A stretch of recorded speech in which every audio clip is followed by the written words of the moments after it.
Sup, you beautiful bastards. Hope you're having a fantastic Wednesday. Welcome back to the Philip DeFranco Show. Buckle up, hit that like button, otherwise I will absolutely devastate your throat. And I mean with my fists, that doesn't make it better. Cut to an intro. I know we don't have one anymore. Welcome to the Philip DeFranco Show, the show that is the best show that's not really a show, but it's me talking to a camera. 15 to 24 minutes, yeah.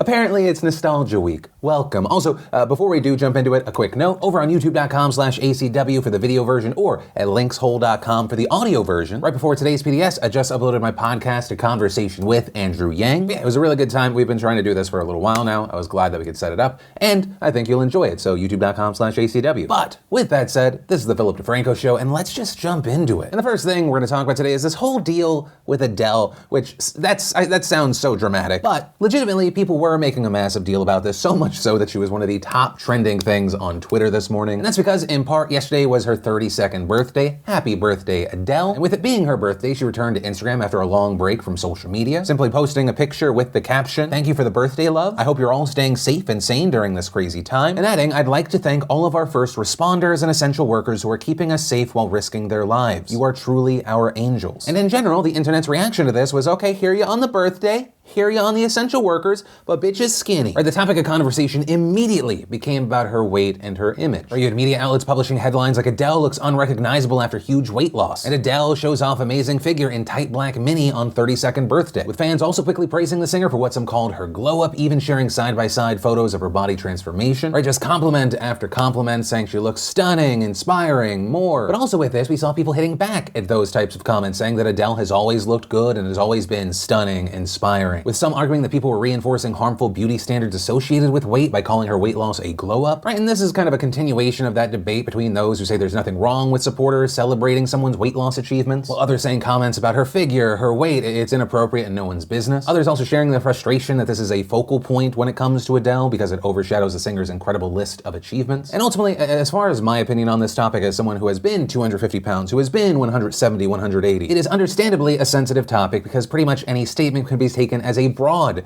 statement that is attributed to everyone, but everyone's personal experience with weight loss, with health, is different. For example, when I dropped from 250 pounds to a strong 180 pounds, I got compliments all the time. And at the time, and for a while, I resented that because it made me think, well, did you think I was disgusting before? Why are you being nice to me, complimenting me? I'm essentially the same person, just without the pounds. And that was on such a small scale. I don't even know what happens if the topic of conversation was an internationally trending topic. But then, looking back, I realized that wasn't necessarily true. When I was 180 pounds, I was busting my ass. I was working hard. The celebration was also about my dedication. The effort and the results, it said something about me at that time. But also, and once again, this is why it's such a damn minefield when talking about this topic, because it became such a focal point about who I was at that time. It would result in me leaning into unhealthy practices to try to maintain that image. Though that said, this was me in my early 20s where I didn't really have a sense of self-worth anywhere else outside of all of a sudden this out of nowhere praise. And on the opposite end of this situation, once you get kind of higher in weight,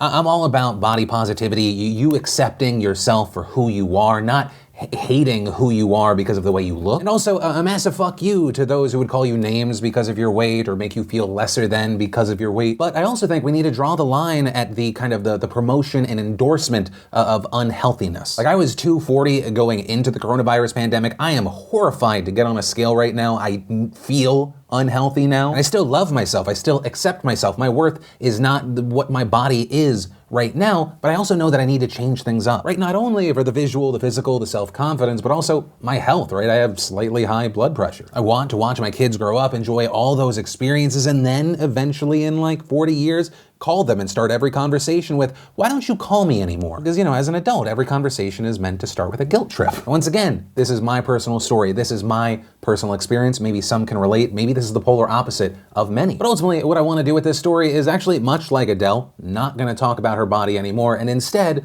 once again, a big thank you to our essential workers and specifically our nurses. Today is National Nurses Day. Thank you to the nurses nationally and internationally putting their lives on the line to help us. I mean, just today, the International Council of Nurses said that coronavirus has killed more than 260 nurses and infected over 90,000 healthcare workers worldwide. But also at the same time, stressing that this is actually an underestimation because it's only based on records collected from 30 countries. Right? And so the organization is urging more governments to keep better track of this data, saying this failure to record both infection rates and deaths among healthcare workers is putting more nurses and their patients in danger. Right? And so those are already devastating numbers, and knowing that it's likely much worse, it's just a reminder of how grateful we should be for our healthcare workers. So again, a huge thank you to everyone, and specifically our brave nurses out there right now. But ultimately, to kind of bring it back to the initial story, how we got here, well, I don't want the question to be specifically about Adele herself. What are your thoughts about the general online reaction and debate around this topic? But from that, I want to share some stuff I love today, and Today in Awesome, brought to you by Keeps. And if you didn't know, say it all with me, 2 out of 3 guys will experience some form of male pattern baldness by the time that they're 35, right? And if you think about it, we all have that one brother, that one uncle, that friend, and if you don't want that life for yourself, you don't have to just sit idly by, because Keeps helps you stop hair loss before it's too late with their scientific and affordable approach. Their treatments are up to 90% effective at reducing and stopping further hair loss, and they say that prevention is key here. Also, you don't have to go broke to avoid going bald. Keeps offers generic versions of the only 2 FDA-approved hair loss products that are out there. So in fact, some of you may have already tried them before, but probably never at this price. Which, on that note, for a limited time, you beautiful bastards can get your order for 50% off. And so if you're ready to take action and prevent hair loss, just go to keeps.com/DeFranco, or just click that link in the description down below to receive 50% off your first order. And the first bit of awesome is I am currently trying to clear out my warehouse of any merch that we still have left over. This so I can essentially just be on a clean slate for all new products. And so until we run out of that stock, everything on shopdefranco.com right now is 50 to 75% off. Right, so essentially stuff that was going for $50 now for $15, stuff that was $18 now going for $4. But obviously it's all first come first served, limited quantities, because the whole point is to just empty out. Then we had the New Yorker giving us how to survive quarantine with your relationship intact. We had Will Forte improvising 9 new cartoon voices. We had Bon Appetit giving us Carla making cheesy broccoli delight, you know, if you need some food also. We also got the honest trailer for Star Wars Clone Wars. We had the cast of Never Have I Ever playing Kiss and Tell, which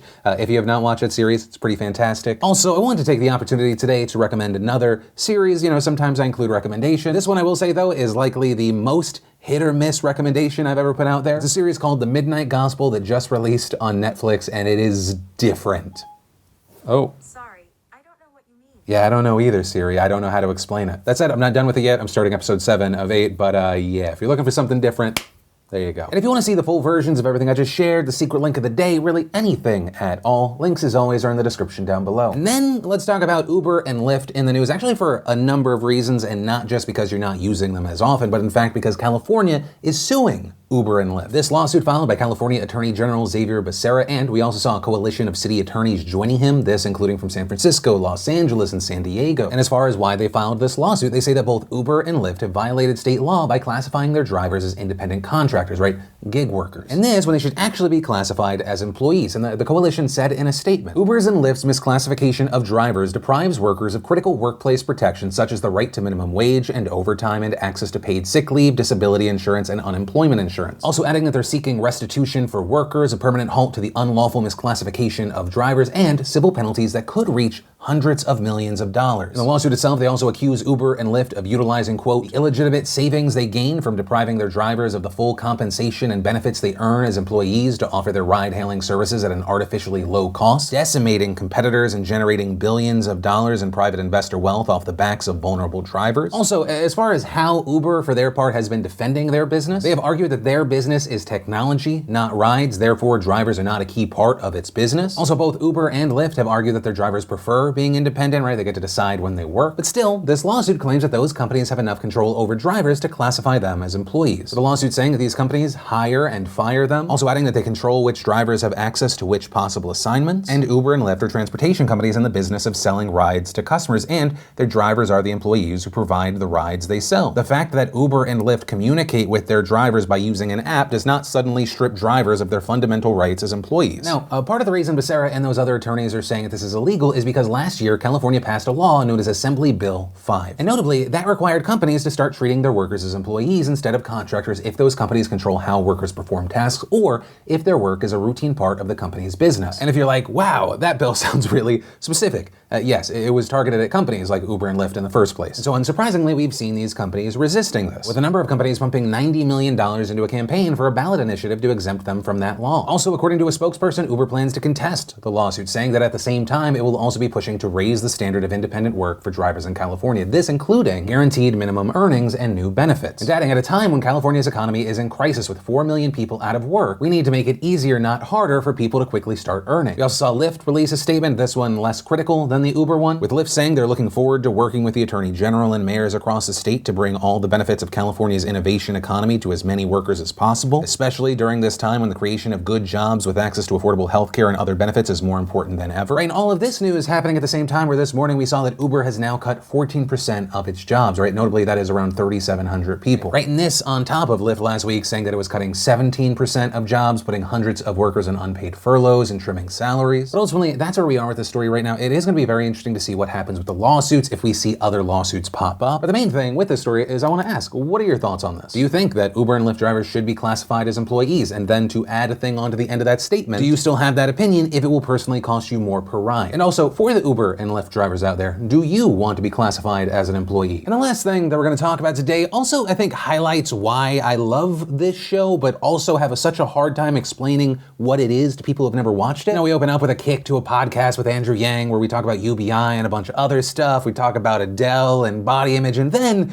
we close on this insane story involving Venezuela, US soldiers, and an alleged coup attempt against Nicolas Maduro. And also, regarding this story, it is a total roller coaster, and there are a lot of moving parts, so we're going to try and break it down piece by piece and explain exactly what happened. So on Sunday, the Venezuelan government announced that it had stopped what they called an invasion off of its coast, claiming that 8 people had been killed and 2 had been captured, with their government also saying that the group were mercenary terrorists who had come from Colombia in a speedboat to overthrow the government, but that security forces had stopped the planned coup and taken the group's weapons and equipment. But later that day, what we end up seeing is a former US Green Beret named Jordan Goudreau releasing a video alongside a former Venezuelan National Guard. And in that video, the two announced that they had launched what they called Operation Gideon, which they described as an operation to capture senior members of Maduro's government and call on Venezuelan soldiers to join them. And then in an interview with the Washington Post later that day, Goudreau, who now runs a Florida-based security firm called Silvercore, said that the operation involved 60 troops, some of whom he claimed had already engaged Maduro's forces by land and sea, though none of these claims have been verified. With Goudreau also telling the Post that the troops, most of whom he said were Venezuelan military defectors, had been based in camps near Colombia's border, which seemed to back up an AP investigation that was published on Friday, coincidentally just 2 days before all of this went down. And that found and claimed that Goudreau had been working with a former Venezuelan army general who is now facing US narcotic charges. And this to train Venezuelan military deserters to eventually mount a cross-border raid that would end in Maduro's arrest. And very notably here, Goudreau said that he had tried to get backing from the US government, but he was unsuccessful. Also claiming that he discussed this with the Venezuelan opposition led by Juan Guaido, but the opposition pulled out. And in another interview on Sunday, the guy was busy. Goudreau provided what he claimed was a general services contract between Silvercore and the opposition signed by Guaido in Miami in October for $213 million. But here, he also claimed that the opposition never paid them, but he still went on with the operation because he is a, quote, freedom fighter, and this is what freedom fighters do. Now, all of that said, Guaido, for his part, has denied any connection to this operation, with us also seeing another leading opposition lawmaker telling reporters that the operation was conducted without the knowledge of Guaido or any opposition leaders, adding that they had been briefed last year on the general idea, but did not endorse it. Though around this, Goudreau later insisted that they were lying. Right, so with all of that said, that's just what happened on Sunday. It was a very busy day. On Monday, we saw Venezuelan President Maduro giving a super long televised address where he described the operation as a terrorist assault on Venezuela aimed at killing him. Also saying that the authorities had arrested 13 terrorists, with Venezuelan authorities later releasing videos of those prisoners. Though, it is important to point out here that we have seen some contradictions within the Maduro regime on how many people were captured. You had their attorney general claiming that they had arrested 114 people, that they're looking for 92 more, which is a massive step up from 13. But then, of course, very notably here, Maduro also said that 2 of the people they had captured were American mercenaries, with him showing what he said were the US passports and other identification cards of the Americans, which identified them as Aaron Berry and Luke Denman. And regarding this, Goudreau also later claimed that Berry and Denman were 2 of the people involved in the operation, telling reporters that they were fellow former special forces who joined the operation supervisors and that they had been on a boat that was intercepted by Maduro's forces. We also saw Maduro accusing the Trump administration of helping coordinate the operation, with Maduro also claiming that the plot had been infiltrated by someone in his government, saying, "We knew everything, what they ate, what they didn't eat, what they drank, who financed them. We know that the US government delegated this as a US Drug Enforcement Administration operation." Now, that said, the DEA, for its part, outright denied any involvement on Monday. Also, according to reports, US officials tried to distance themselves from the operation, with some questioning the truthfulness and legality of it. We've also now seen President Trump himself deny any involvement, saying, "We'll find out, we just heard about it, but it has nothing to do with our government." government, with Defense Secretary Mark Esper echoing that statement and telling reporters the United States government had nothing to do with what's happened in Venezuela in the last few days. Also, in a statement to the media, we saw the State Department say that it could not comment on the reported arrest because privacy considerations, but also adding there is a major disinformation campaign underway by the Maduro regime, making it difficult to separate facts from propaganda. Also saying that officials would be looking closely into the role of the Maduro regime, and adding the record of falsehoods and manipulation by Maduro and his accomplices, as well as their highly questionable representation of the details, argues that nothing should be taken at face value when we see the distorting of facts. Now, in response to Trump denying involvement, we saw Maduro's communications chief claim that Goudreau and Trump are actually connected, saying, how is it that the Secret Service of the United States hired Silvercore to handle Trump's security, and that Silvercore publishes that on its website? Right, in this, referring to the fact that Silvercore posted a promotional video on its website that shows Goudreau, a security detail behind President Trump at a rally in 2018. Also pointing to the company posting a picture on its Instagram that appeared to be backstage at that same rally. Though, notably, that picture seems to have now been deleted. But ultimately, that is where we are with this story right now. As far as my opinion, I am somewhat torn. I place no trust whatsoever in bogus President Nicolas Maduro. You know, I see and hear people like Eric Farnsworth, the Vice President of the Council of the Americas and a former senior U.S. diplomat, saying there's not one person at the State Department or the CIA who says, let's repeat the Bay of Pigs. But also, I mean, you just look back to the end of March where the Trump administration put a $15 million bounty on Maduro. So then you're like, maybe if it wasn't officially backed, it was the inspiration for. But ultimately with this, I would love to know your thoughts